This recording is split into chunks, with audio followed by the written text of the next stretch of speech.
Welcome to Eternelle Amor, and we have got something really intriguing to share with you today. We are about to uncover one of the biggest red flags in men that often goes unnoticed. Yep, you heard it right. It's a hidden gem of insight into the male psyche, and you won't want to miss it. To enlighten us on this, we are diving into a video with the one and only Matthew Hussey, your ultimate dating and confidence guru. Now, if you're not familiar with Matthew, you're in for a real treat. He is the go-to dating expert, confidence coach, and best-selling author of Get the Guy. Matthew has helped countless women find love and happiness, and today he's going to give us some valuable insights into the mysterious world of men and their red flags. You're about to discover something that could change the way you look at relationships forever. Let's get started. There's almost a distinction to make between toxic behavior and mismatches in investment, because someone can be toxic. There could be red flags that tell you that someone is really going to be poisonous for your life, but then there could just be red flags that we are not on the same page. It's not that they're toxic, but our intentions are not the same. What we're willing to put into this isn't the same. So I suppose one that could fall into both categories is where someone's words don't match their actions. Well, when you go on a date with someone and they start professing things, their feelings for you, and you go, how could you feel this so quick? Seems a lot very quickly. They're ready to write poetry for you after one date. They're ready to, they tell you, oh my God, I've never met anyone like you. You're so incredible. If someone's saying all of those things after one date, that's a bit of a red flag to me, because they don't really know you. Whatever they're saying has to, in some part, be to do with their projection of you, what idea they have of you.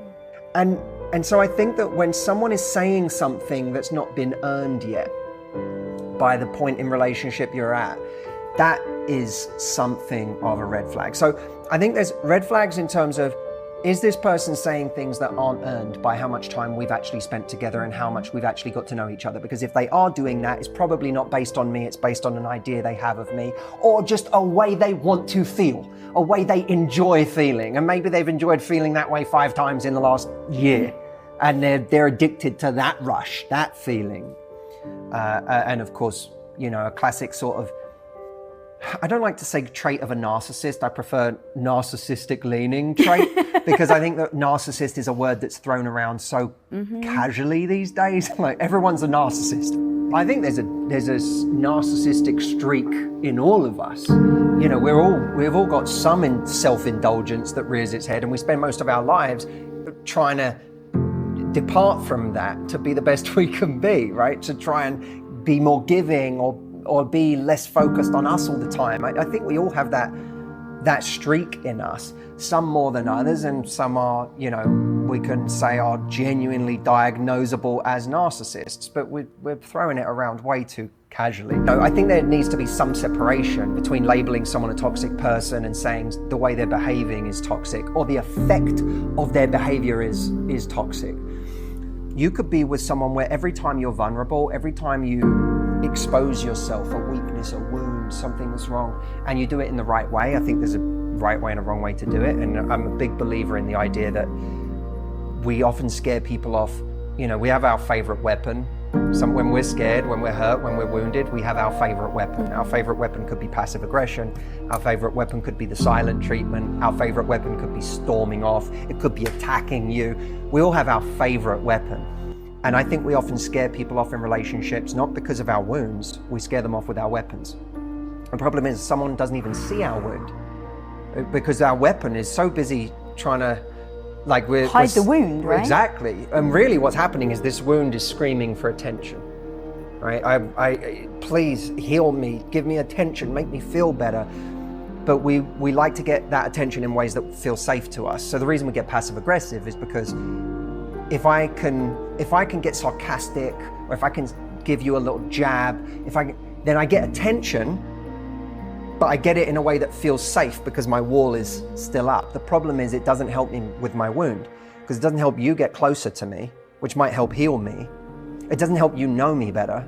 And you'll spend so much time trying to defend from my weapon that you can't ever actually step in and help heal my wound.